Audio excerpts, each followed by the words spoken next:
মুমিনদের জন্য সবচেয়ে বড় হিম্মতের কাজ কোনটি? আল্লাহ তাআলার দাসত্ব গোলামি সময়মতো আদায় করা এবং মানুষকে আল্লাহ তাআলার সাথে পরিচয় করতে গিয়ে সৎ কাজের আদেশ এবং অসৎ কাজে নিষেধ করা এবং এই কাজ করতে গিয়ে যদি কারোর উপরে বিপদ আসে তাহলে সেটাতে ধৈর্য অবলম্বন করা, আল্লাহ তাআলার কাছে সাহায্য প্রার্থনা করা।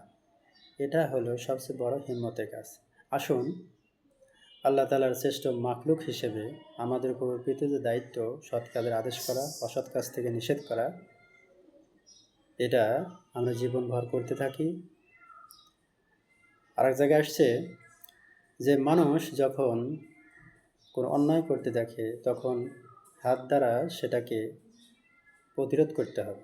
যদি এটা সম্ভব নাও হয় তাহলে জবান দ্বারা করতে হবে, আর যদি এটাতেও বাধা আসে তাহলে অন্ততপক্ষে অন্তর দিয়ে সেটাকে ঘৃণা করতে হবে।